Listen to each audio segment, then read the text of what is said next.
How's it going, guys? Welcome to the Talk4 podcast. So excited to have you here today and show you this fantastic episode. Just want to say quickly that episodes like this one and all the ones before and the ones in future are made possible by people who subscribe. Hopefully, just like you. I'm going to ask you today if you can leave a subscribe, leave a follow, leave a rating, leave a like or a comment, and just support the show in the little ways that you can like that. It makes a huge difference on my end. And quickly, just want to plug as well. I've taken 30 of the best episodes of this podcast and turned them into a fantastic book that goes into 150 secrets to greatness. Each one of those 30 episodes gets crunched down into 5 of the best key takeaways from the whole talk and turns them into a fantastic book. Highly recommend you check it out. Please support the show by grabbing a copy, either a paperback or an ebook. And I can't wait to show you guys this one today. So guys, without further ado, let's get over to the episode.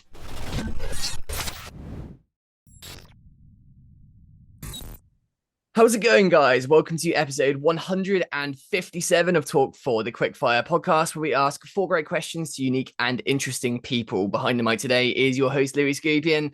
That's me. Let me introduce our incredibly special guest for today, Max Stitzer, who's going to be answering some questions today. So, Max, I'm very honored to have you here. I'm excited about this one. And let's just kick it off with what's really important. How are you doing? And welcome to the show.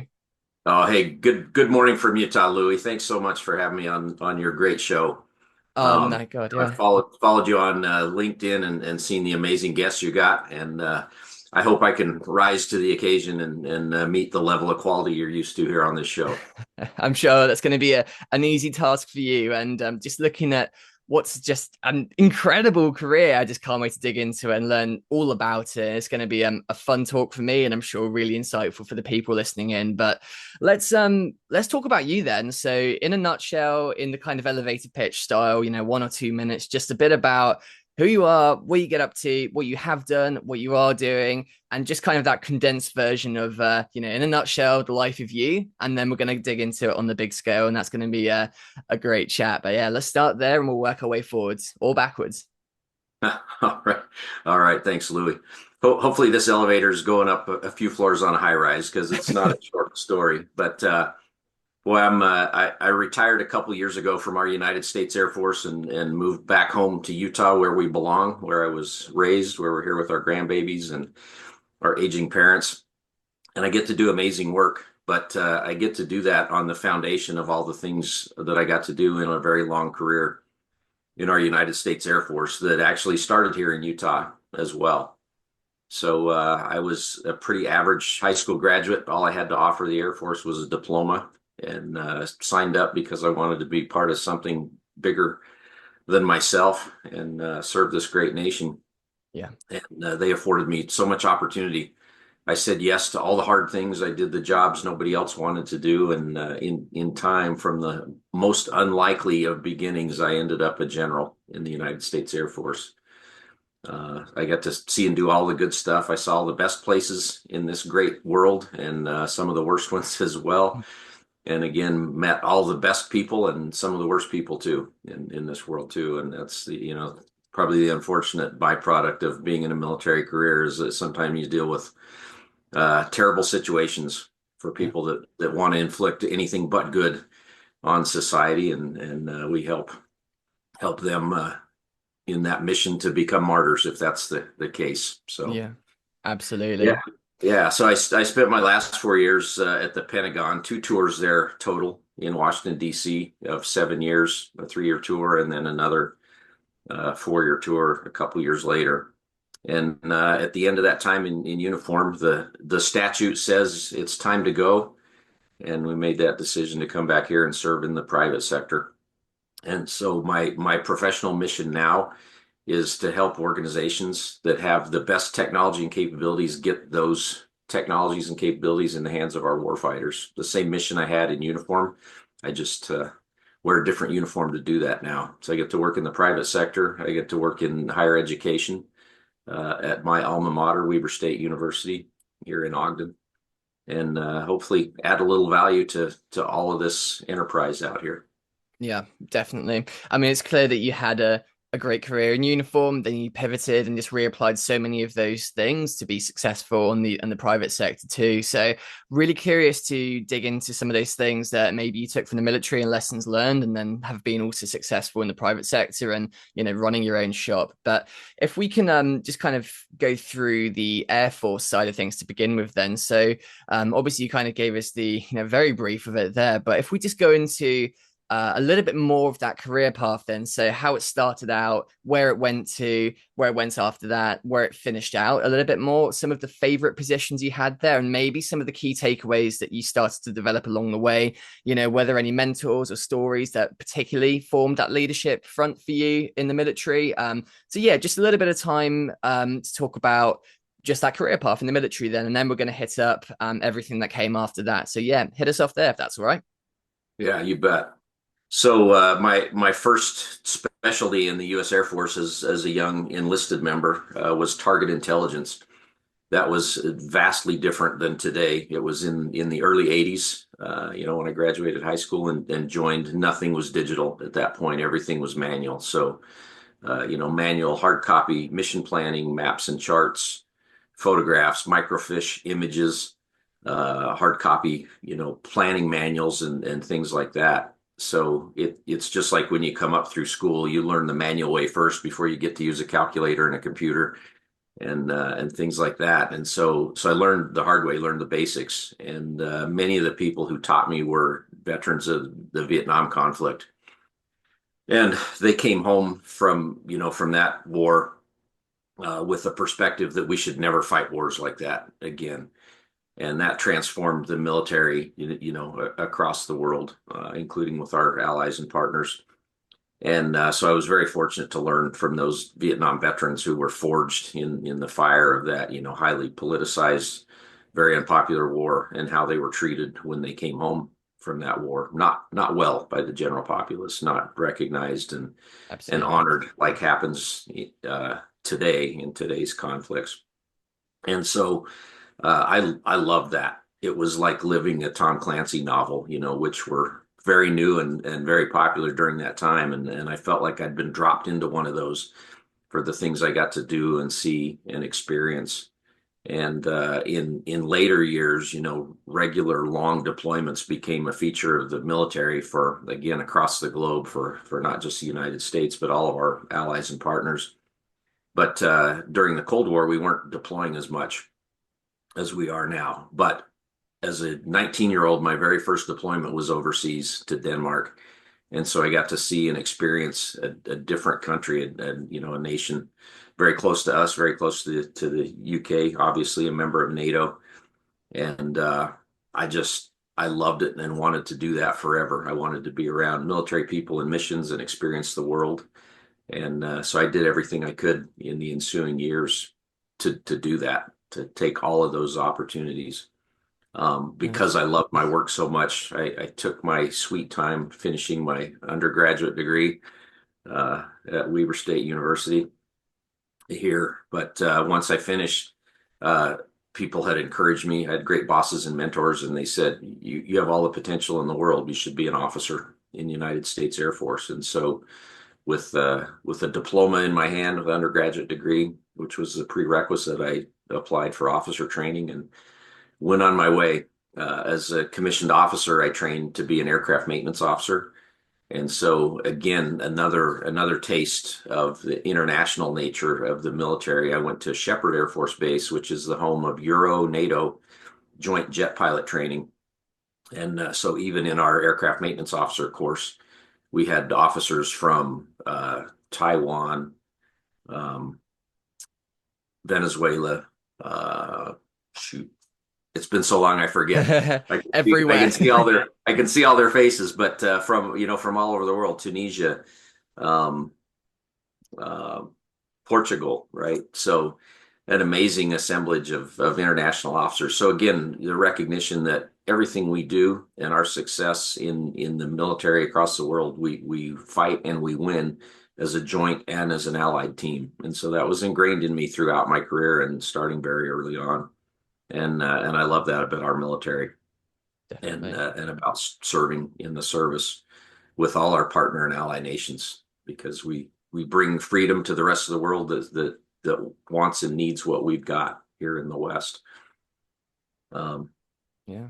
Yeah, so along the way, like I said, I met all the best people. I had all the best experiences and opportunities, and the trajectory that my career was on, the odds are absolutely astronomical to start like I did with a mere high school diploma, to spend 10 years enlisted, which is way too long for people who typically have success as an officer, and then to still end up as a general. But the timing all worked. I felt like I was on a path that somebody else crafted, and I just got to participate in it and observe in it. And so in later years, as you grow up as an officer, you get successive opportunities to command and be responsible for larger organizations, more people, bigger missions, more equipment and hardware. And though I loved all of the technical side, again, the Tom Clancy part, the being a technical nerd and loving the airplanes, building airplanes as models as a boy, going to air shows, and then living that life and actually owning those airplanes and using them to prosecute this nation's missions was like a dream that I got to live for decades over and over again. But even though, it would seem we're in the hardware business, we're in the people business. And the people were absolutely the best part of everything I did. And so it was, a supreme honor and a responsibility to lead and care for this nation's greatest treasure, the sons and daughters of American families. And again, with my experience and service with people from other nations all across the world, including the UK, Australia, New Zealand, Germany, all of our NATO allies and partners and others around the world, they feel exactly the same way, that your people are the best of what your nation has to offer, your culture. And it was an interesting thing. I had the opportunity to talk about this last night at an event. When you wear the uniform, people love to thank you for your service, right? They see you in an airport or at the store downtown or whatever off base when they have the opportunity to encounter you when they're not affiliated with the military, and they love to thank you for your service. And my airmen would come to me and say, sir, I didn't sign up to be thanked and I never know what to say. And I would tell them, say what I say, you're welcome, you're worth it. Because even though we swear an oath to the Constitution to preserve and protect and everything that it stands for, implicit in those words are the things that we stand for and that we consent to preserve, and that's our culture, our economic system, our natural resources, our institutions, our arts, all the things that matter, all the things that the other 99% of Americans who don't wear the uniform do and represent every day. We have the honor and privilege to protect and defend those and support that. And again, that extends all over the world, right? We're your country, our closest ally, for centuries now, feels the same way. You have a different political system over there, but it's the same. It's a global economy, and we're all in this together. And defending freedom is definitely a team sport. I get to participate in that for a long time, and at times to be sort of a coach, to take care of those people and lead them and help them recognize and achieve their full potential, like people did for me in so many instances over a bunch of decades. Absolutely. I mean, so powerful and such an incredible career. And I completely agree. It is absolutely a team sport, and incredibly grateful to you for your service and all the other I get to speak to and just everyone in the military. It's an incredible, just cause, and we would be in a very different place today if it wasn't for brave souls and honorable people such as yourself. But I mean, obviously that was the really the nice side of the military too, and that brotherhood and all those people, those connections, those memories and stuff in the team. That's a foundational part of it. But also there were hardships as well. There were obviously a tough journey. There's no doubt about it. Military career paths can be difficult. So looking at that career of yours then, so extensive background, defense, logistics and strategy, the Pentagon, the US Air Force, lots of stuff here. So if we look at some of the challenges as well, and some of the things that also sort of shaped your leadership through adversity, maybe as well. So anything you encountered in these positions, how did you overcome them to ensure obviously readiness and lethality of US forces? So anything there from that experience that you thought was particularly shaping through being a tough experience, and how you overcame those things?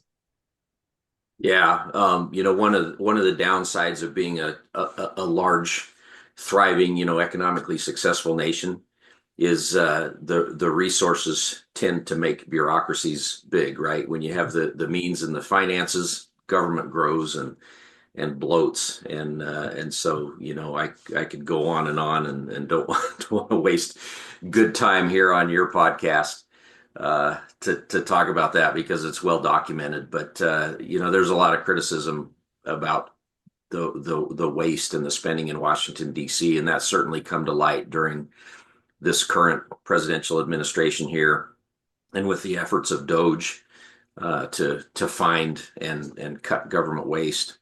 And so again, I took very seriously my role and responsibility to take care of the warfighters that were in the organizations that I was responsible for, but even larger than that, and especially as a general at the Pentagon, to give a good value to the money that taxpayers pay to support everything we do as a nation.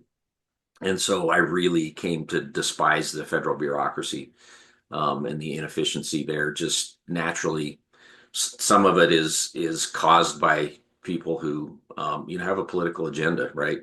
And are happy to do their will with the taxpayers' money and the resources of this nation. But some of it's just a natural consequence of a big organization, right? The first product of a bureaucracy is to preserve the bureaucracy. And that's absolutely the case. And all of those things are prejudicial to the good value and wise stewardship of resources that we should be spending to give the capabilities we need to our warfighters. And so, I fought that relentlessly during my time at the Pentagon and looked to find ways.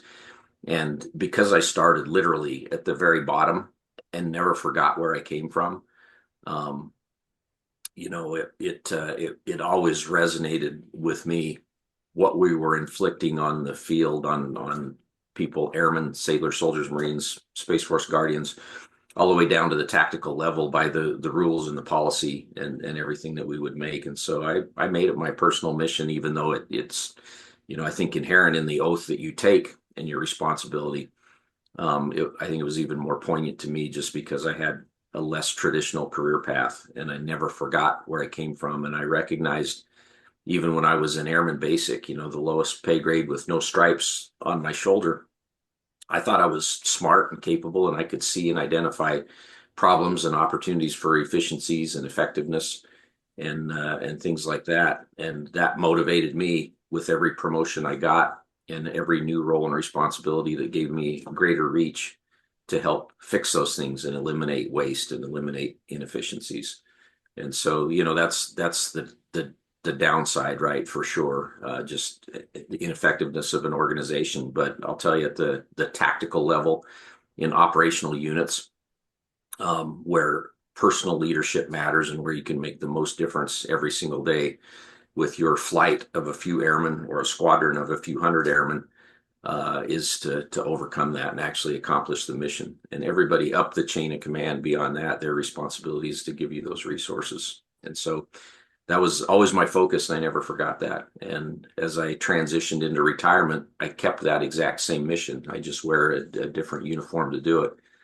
Yeah. But to find out there in the private sector, in academia, with inventors and entrepreneurs, the things we need to get into our supply system, to get in the hands of our warfighters, to make them the best and most effective. Fantastic. So let's get into that then. So what would you say kind of inspired that shift from active duty to becoming an advisor and a consultant then? So, and obviously, how was that transition as well? I mean, like you said, a lot of the thing that you really loved in the military was the people thing. Any reservations about leaving the people thing there and worrying that it's kind of going solo after that, going into the world of, advising and consulting? Or did you find your own kind of tribe out there as well? Or did you kind of carry over a bit too? Yeah, they say it's leadership is lonely at the top, and for sure in later years, you just become more insulated as a colonel, as a senior colonel, and as a general. It's harder. I never felt like it was harder for me to relate to airmen, to the lower ranking people, because I remembered where I came from. But I understand the institutional conditioning that happens. And when a colonel or a general walks into the room, the conversations stop, everybody locks up and everything. because they assume you're scary, you're authoritarian, that they can't relate to you. But yeah, I miss the people, and so though that kind of felt lonely, that insulation, it became even lonelier once I retired and went out on my own, with my own company to facilitate my consulting and advising and serving on boards and the things I'm doing, and had to start from scratch. Though I had some great mentors, but I don't regret that decision or that construct of the way I'm doing business now in the private sector, because the normal path, if there is one, is that a retiring general or admiral would go to work with one of the big prime defense contractors as an executive. And I strenuously resisted that urge and that normal path, because I thought I could do more for more organizations kind of solo, like I am consulting and advising. And so, they only hire me for my productive time and abilities, and they don't have to pay for the overhead. They don't have to pay for the times that I'm not serving them during the day. And so I can kind of fractionalize my talents and abilities and knowledge and leverage my network for a lot of smaller organizations instead of the big ones. They already have all the resources they need. Those name brands that build our exquisite major weapon systems. Yeah. We need them, but they're not the fast moving companies that are innovating and incubating the next best technology and getting it into the system. They're the beneficiaries of it downstream. And so I made it my mission, and it's very satisfying to get to work for those people where those new technologies and innovations are being born every single day. And eventually it'll get to those big primes, and they'll build a major weapon system incorporating that technology, that knowledge or whatever. But I get to see it on the ground floor and help a lot of organizations that wouldn't normally have the resources and the advantages of the benefit of having somebody like me help and advise them and give them the strategic perspective and leverage my network to help get them into the marketplace. Absolutely. Let's dig into it then. So, you've worked on initiatives aimed at strengthening the industrial base to fuel military readiness then. So, how important would you say, if we kind of look at the details of this, and so how important is the relationship between the industrial base and military innovation in ensuring US superiority, and what more can also be done to preserve and improve this relationship? So, just a little bit more about kind of like what you're doing there and some of the work you've already done, just in the details of it. Yeah, sure. So, you ask about the relationship. The defense enterprise is wholly dependent on the private sector industrial base, right? That's where all the things came from. There are very few things that the government, the federal government, the military actually makes, highly specialized things like nuclear weapons, which they still rely so much on technology and components from the private sector, even if we have plants and factories and arsenals that assemble munitions and weapons and things like that are owned by the federal government. The source from factory to foxhole, as they say, still at some point comes from minerals in the ground that a private company mines and provides, natural resources all the way up to finished goods and everything. And so, again, a feature of this republic of democracy of countries around the world, free nations, is it comes from the private sector to get into the hands of the federal government and the military. And so that relationship is natural. It certainly has changed over time. We talk about the greatest generation and how they fought and won a global war against fascism in World War II. Again, with all of our allied partners, made that successful.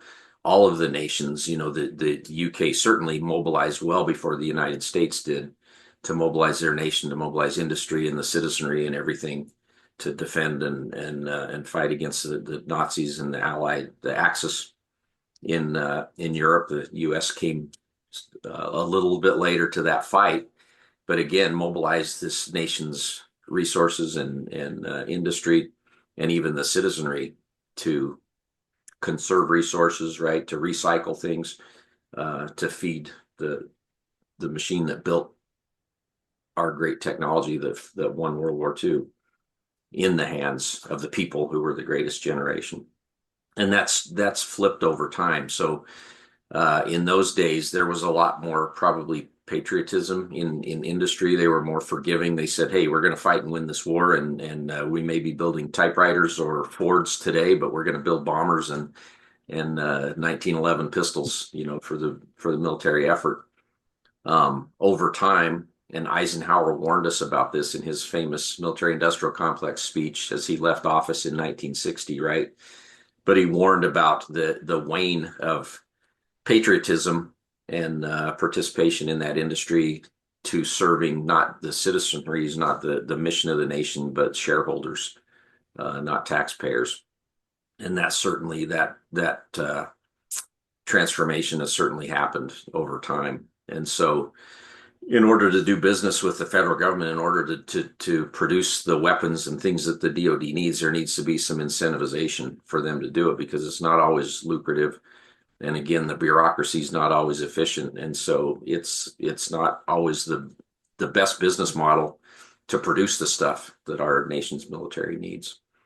Um, so that's a challenge that we've got, and as a result of that, over time, the defense industrial base on the commercial side has declined significantly. It's less resilient and less capable because there's more money and better and bigger markets in consumer goods and things they can produce.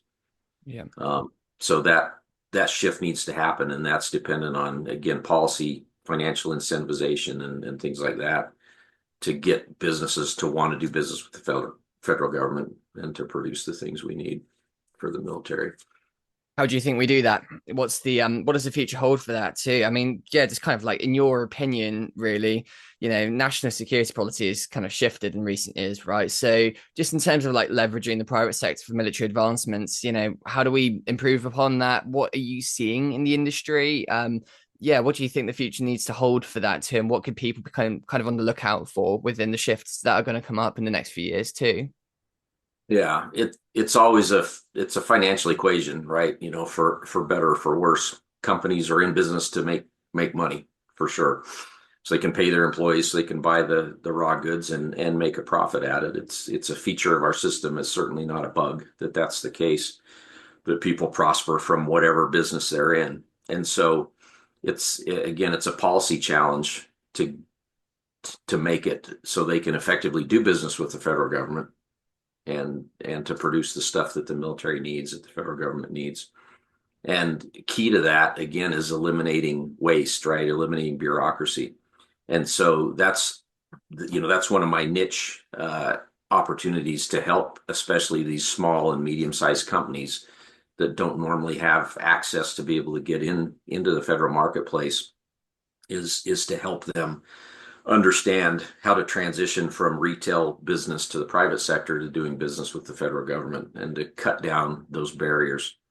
And so again, this current administration has populated, the presidential administration here in the U.S. has populated the political appointee positions with people who are a lot more business savvy and private sector savvy and with more experience there, with an eye towards becoming more efficient, more effective, cutting that bureaucracy, removing those barriers, so more businesses can do business with the federal government, which improves the entire economy, right? Yeah, definitely. If you had someone who was kind of following in your footsteps right now, I'm just thinking about all this, and it is a very complicated industry, really, isn't it? I mean, what would your sort of key advice be to kind of navigate this intersection? Because you've got, national security, defense innovation, and leadership kind of packed into this one thing. How do you sort of navigate that? So the next people who are coming into this industry too, and like you said, with your time in the military, it's all about those youngsters. It's all about the people. It's a people business and it's a team effort.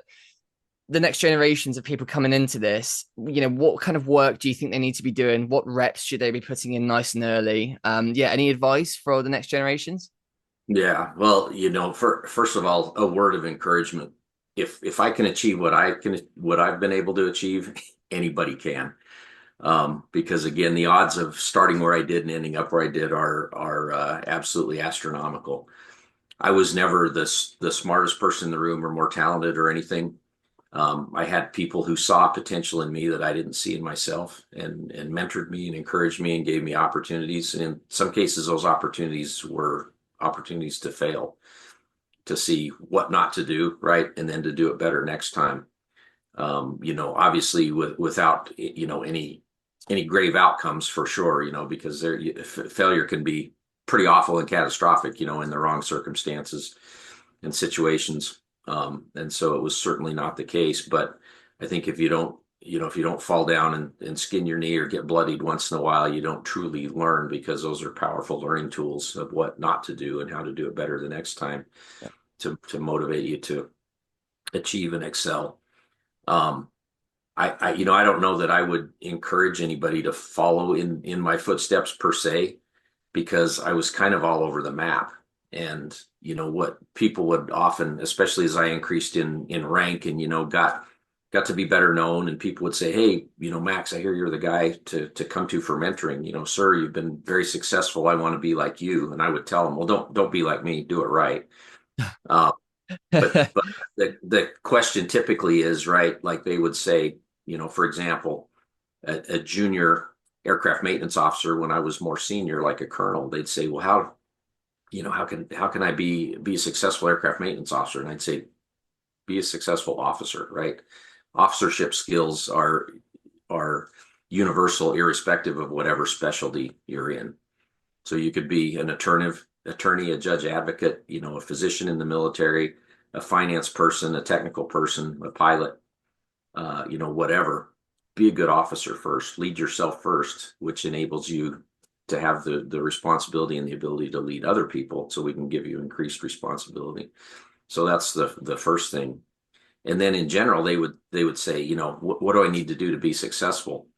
And I would tell them, success is a byproduct. You shouldn't strive for success. You should strive to add value. And when you add value and figure out how to respond to the needs of your organization, of any relationship you're in, whether it's personal or professional, take care of your airmen, sailors, soldiers, Marines, guardians, add value to those relationships, to the mission of your organization, then success will be the outcome of that, not something you strive for. Be the best, do the best at every opportunity you've got, and the success will follow. I like So it. success isn't the goal. It's an outcome of the journey, and it's a journey. It's not an endpoint by any means. It never ends, striving for success, to be able to add value. Yeah. And there are a lot of things. They say they also serve who serve only as bad examples, right? And in some case, I wouldn't encourage anybody to take 9 years to get their bachelor's degree. I'd say get it done in 4, you know, um, and things like that. There's probably a more streamlined way, but if you look and you compare, I would tell them, all of our generals in the Air Force, all the services, your biographies are online, and I'd say look at all of them and see there's a pattern common to all of them. And then you'll notice the other thing is they're all very different, right? So the paths diverge for sure. But look at the average between the starting point and the end point of where they end up in their career. And somewhere along those boundaries between left and right of all the things you could potentially do are all the opportunities that you can do. So find your path. And again, say yes when you're asked, and when you have the opportunity, do the hard stuff that nobody else wants to do, because clearly we have a lot of people who have said yes to the easy things, right? Be the person who finds the other way to do things that nobody's done before, which will then, maybe in time become the normal way, the normal path. Yeah. So blaze a trail. There's nothing wrong with that. Absolutely. I want to add my 2 cents to that too. Just what you were saying reminded me of something I experienced in my tennis career as well. My dad, who was my coach for quite a long time, he'd always tell me that I would almost play my worst tennis, would tighten up and do, the wrong things and get nervous when I would be incredibly focused on the outcome, being getting the win or not losing and stuff, and thinking about that. And I think that can relate a little bit to getting the promotion or getting the rank in the military. But the other side of that advice that he would always give me as well would be that when you focus on just playing well and doing the best you can with your game, that's when the results come as a byproduct of that. So when you're focused solely on getting to the win or not losing, that's when you lose focus and actually doing the right things that are going to get you that promotion or that win. And I think that relates quite a bit too. Would you say? Yeah, absolutely. I'm out here in Utah with these beautiful mountains. I wish you could see them out the window. And I mountain bike often. If I got on my bike and I only looked at that peak up there, I would I'd crash. I'd fall off the bike. I'd go into ditches and hit rocks and everything. And so in some cases, you got to enjoy the moment and nail that. And moment after moment that you nail, foot after foot up a trail, you watch a couple feet of where in front of where your front wheel's going when you're mountain biking, Yeah. not 100 yards down the road or whatever, right? And so, sometimes a career's like that, but you should have an eye towards generally what you want to accomplish, what the outcome should be. In my case, I think that was always in chunks, and I think that's probably the natural way to look at it in the military, in the U.S. military, as an officer, and especially once you get into command, you're going to move and be transferred every couple of years on average, right? And so kind of that's your finish line every 2 years, successful command, right? How are you going to do that? But again, too many people, and one of the things that I've advised people a lot over the years is as soon as they get their new assignment, right? I'm a squadron commander now. I need to look forward to being a group commander. Man, that will happen if you're a successful squadron commander. Nail these next couple of years, right? Enjoy that time and don't miss the scenery along the way while you're looking, 2 years down the road, because you'll miss opportunities to develop yourself, to enjoy the ride, and to take care of your airmen. Yeah. Because if you're focused on your next assignment, you're not focused on the mission at hand, and you're not focused on the people that you're given stewardship over. So it's a mix. And I guess that's something people often ask, right? They'd say, how do you achieve work-life balance? It looks like you have, because you're put together, you got a great family, you're a person of faith, you do all these things, you're a musician, how do you do all this stuff and fit it in? And I say, well, there's no such thing as work-life balance. There's when you go to the gym, I never remember what the name of this thing is, right? But it's the rubber ball with the platform on top that you balance on to work Yeah, on. that's called like a the big ball is called the Bosu ball, but the half one the name Yeah, is eluding me. We're gonna call it half a Bosu ball. yeah, okay, right. So when you're on that, you're only on average standing perfectly upright, right? At any given moment, you're a little left, a little right, a little forward, a little backward, right? And that's how life is. And so, they sometimes they say balance, work-life balance is when both your job and your family, your personal life are equally mad at you for not satisfying both of them, right? I think you can, on the average, you can give enough time and effort and attention to all of the facets of your life, both personal and professional, spiritual, physical, mental, and all those things. But we kind of delude ourselves into thinking we're really good at multitasking, but we're really best when we focus on one thing at a time and get that right, and then kind of transition. If we try to delude ourselves too much, we don't do enough good for all of the things, all the demands on us. And so on average, over time, yeah, you can achieve balance. But at any given moment, some part of your life is sacrificing for another part so you can be effective there. And so that's where the balance comes in, is your mindfulness that you're giving up something right now, but you're going to make up for it later. And so you have to be a really good manager of time and resources. And you learn that with, like you said earlier, with sets and reps, right? You get better at it the more you practice it and the more you do it. Definitely. Talking about balance as well, just some of my thoughts on the industry that you're in and everything too, and people going into this industry too. It seems like there has to be a balance as well between not only being traditionally a strategist, but also you got to be forward thinking as an innovator as well, right? So how do you kind of balance those out? And I guess if you kind of go too much on one side, maybe you're going to miss a trick or not be as effective as you could be. So any tips on kind of striking the balance there on a personal level? Yeah, that's one of the things that I get to teach companies, especially these small companies, right? They're very, very focused and tactical. And they'll say, hey, we've got this thing, we've got a tool that will make an F-16 mechanic's life a lot easier. And so teaching them the mission alignment and helping them understand that's great. But in the end, the only person who cares about making a staff sergeant F-16 mechanic's life easier is maybe that tech sergeant who's the staff sergeant's boss. And that person doesn't have any budget or decision authority to buy that thing. And so you have to take them, you have to zoom out from that most tactical level of how can one individual or one shop do their job best, to how that ultimately aligns with the mission all the way up through the highest level strategy, right? A combatant commander's requirements to execute an O plan. What technology and capabilities do they need to do that? Well, somewhere along the line, putting an F-16 on the flying schedule so it can execute its mission from the work that F-16 mechanic does in one shop. In the aggregate, you do that for every F-16 unit that contributes to a combatant commander's mission. Now he's got a fleet of F-16s that can perform his operational plan requirements, right, for his geographic area of responsibility.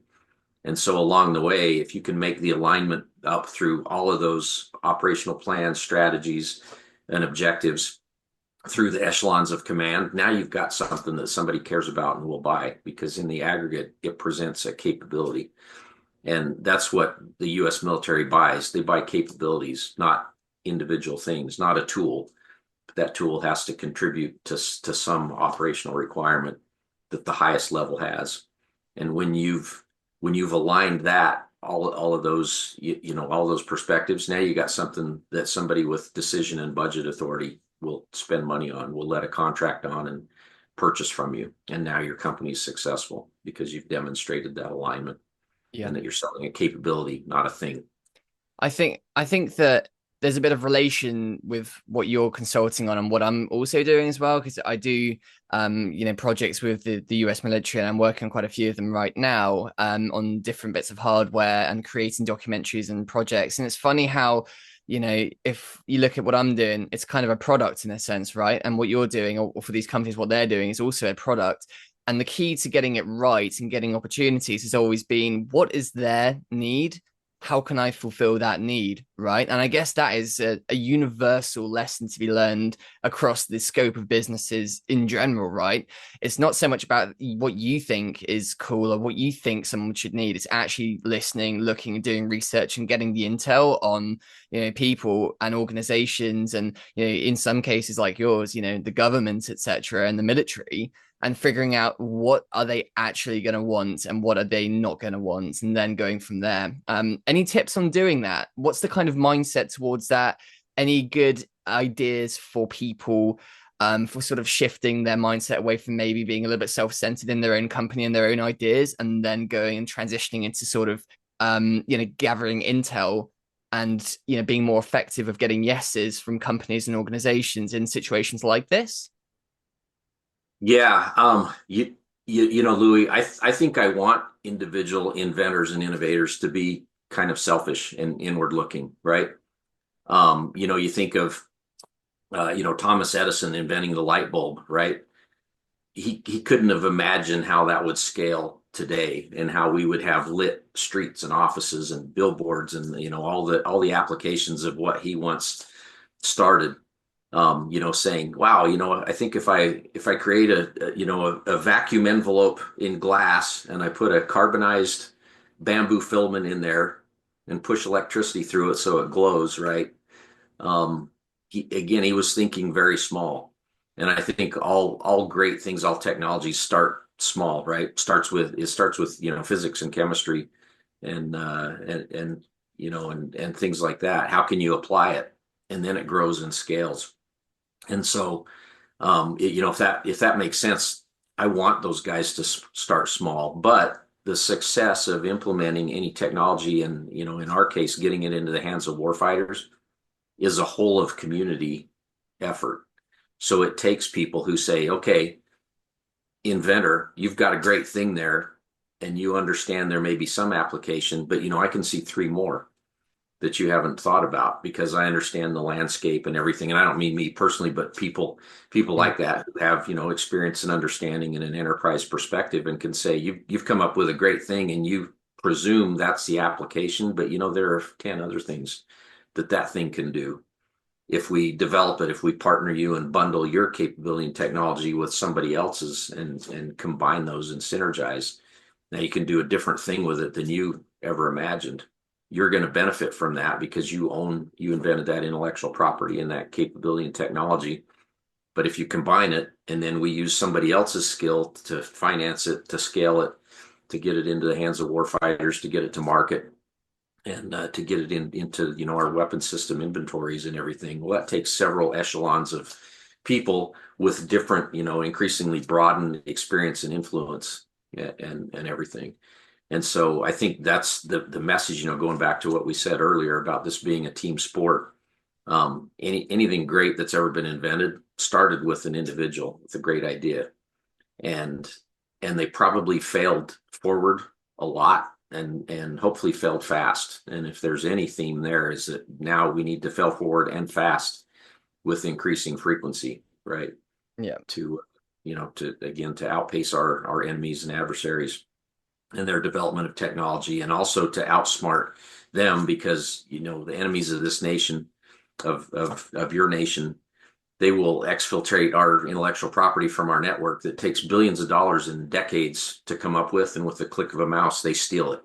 And so now they've cheated, and they've got the stuff that we made huge investment in, and they only had to have a hacker take it from us. Now they adopt it, and they don't have the same features of their military industrial complex to get through their defense industrial base, and so they can produce it faster and out iterate us. And so we have to figure out how to end run that and defeat that kind of crime, which is actually a threat as well as military threats to us. Yeah, 100%, no doubt about it. I think it's yeah, we've definitely got the best working on it there, I'd say. I mean, in your experience, would you agree with that statement? There's definitely the best people working on that solution right now. Yeah, and in some cases, the best minds are out there and either don't understand how they can contribute to national security with their brain power and their technology and their inventions, or they've discerned it's too tough to deal with and work with the defense industrial base and the military and the federal government, and so they go find other pursuits to apply their technology and their inventions to. And Yeah, so again, it goes back to policy. We need to find ways to incentivize that and to get those ideas into the marketplace, because that's the stuff we most need. The absolutely. stuff we haven't thought about and don't know about yet. That's the stuff we need the most to develop and cultivate. Absolutely. All right, let's wrap this up with a little bit more about the next generation and young leaders. So obviously you are, no doubt about it, an advisor and a mentor in different scopes of what that means exactly in different sectors. But if you talk a little bit about, just for a minute, on how you kind of approach mentorship for the young leaders entering the defense sector, what can we kind of learn from that? What sort of qualities do you sort of look for in the next generations, and how can we start to if anyone is listening in on this podcast right now who's entering into all this, what sort of stuff would you be working on right now really early on to be a very effective person in this industry? Yeah, they better be listening. Don't say if they are. They most certainly are, and they better be listening to this.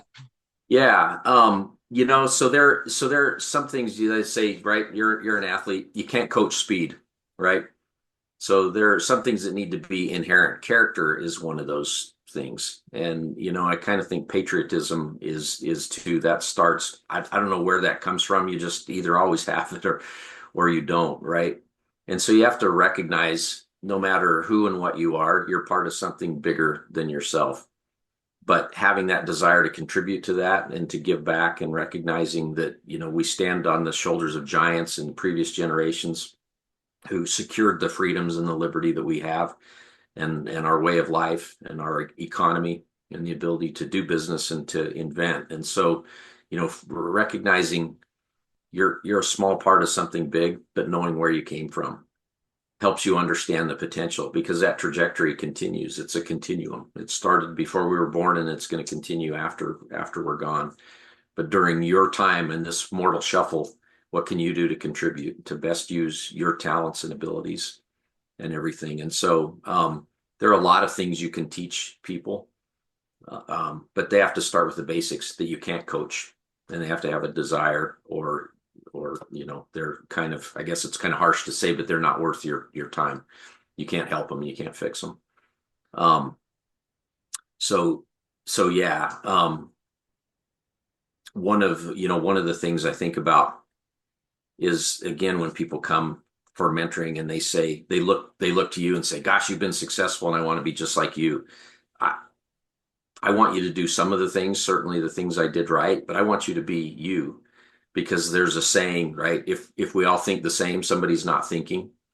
I want everybody to contribute and figure out how, with their talents, their differences, and everything, they can come together. Because in an organization, you've got no shortage of subject matter expertise, right? In a military organization, in a U.S. Air Force aircraft maintenance organization like I grew up in, you've got specialists who are electricians, electro-environmental mechanics on the aircraft systems, sheet metal mechanics, structural mechanics, bomb builders, bomb loaders, crew chiefs, all of those different specialties. They're all absolutely essential, or we wouldn't have them. But I think if you were to place a value, the highest value people, contributors to an organization and a mission, are the integrators, the people who can have some cross-functional understanding and vision and bring all of those parts together. And I'd give people an object lesson when we would talk about this with Legos, right? So we'd say, here's a box of 10,000 Lego pieces. If you went and you said, hey, I'm a blue Lego piece, and you only picked out the other blue Lego pieces, you couldn't build very many things with that, right?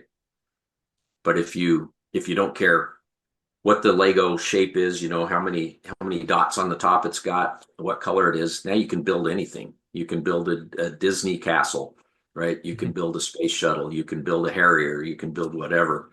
If you put all those different pieces together, all the colors, all the shapes, and all the configurations. But if you stick with one, you can't build very many things. You can build a straight line.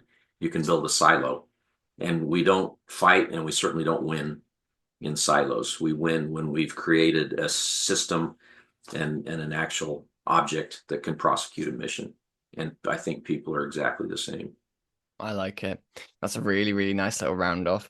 I do have a show tradition that we always tend to leave off with as well there. So kind of going out of that answer there, on a personal reflection, it's been nice listening to you today and hearing your backstory and stuff too.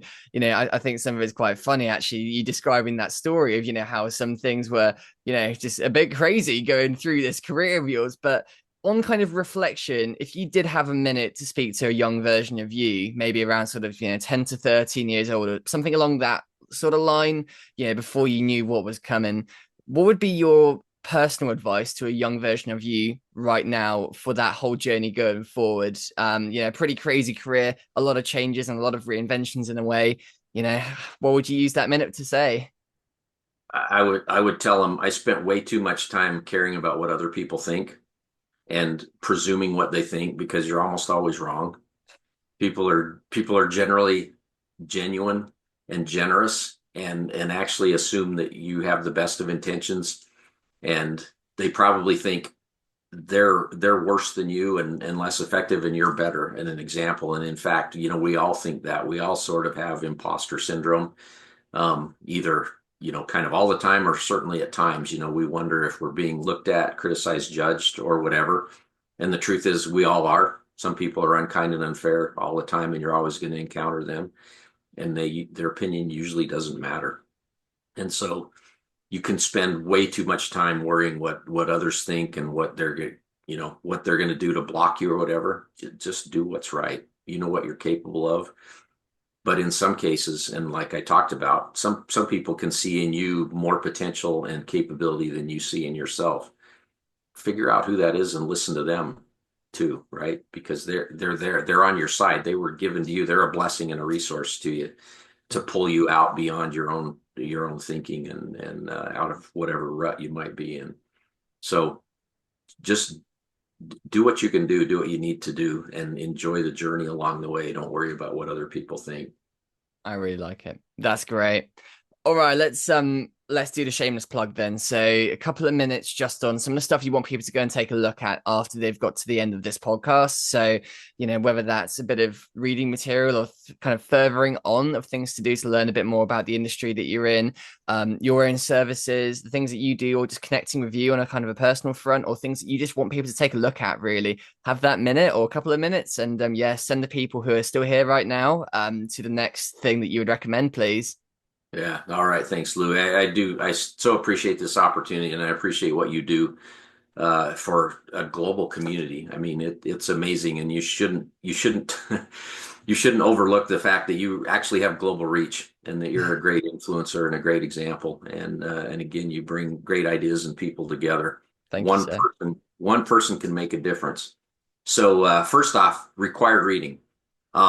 First of all, you're required to read, right? The old saying, we teach little kids, readers are leaders and leaders are readers. Man, don't stop reading, whether it's a couple magazine articles a day, online or hard copy. I think, often you get more out of reading a hard copy anything than you do reading the same material online, though, some things obviously aren't available in hard copy. But read something, feed your brain every day, just like you feed your physical body every day. And exercise your brain every day, just like you should have, give your physical body some movement and some flexibility every day as well. One book I always recommend, I could go on and on. I've got lists of them, and you can see, I've got a few behind me here that I've read and I'm reading. But one's kind of unconventional, for a tech guy, military guy.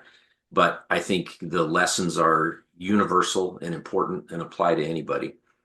Is Dr. Stephen R. Covey's book, The 7 Habits of Highly Effective People. I think that's about 40 years old now, and I probably read it the first time 35 years ago. For most, smart, aware, educated people, there's no new ideas in that, but the way it packages those things, those concepts, and makes you think about it, and gives you kind of insights to apply it to your life, are universal, whether it's your personal life, your professional life, or whatever. You're a whole person, and all those things like integrity and time management and everything are just universal, whether it's at home or at work, on a team or individually or whatever. So that's some high value reading, and that's something you can read on a long airplane flight, and then do it every year or so. Relook at those. I think that's important. Shameless plug. So I don't have a huge presence professionally on social media, but I'm active on LinkedIn. And so, if you've seen me on this podcast, reach out on LinkedIn and tell me, and compliment Louis for having a great show, and for hopefully having one more decent guest at least on that show.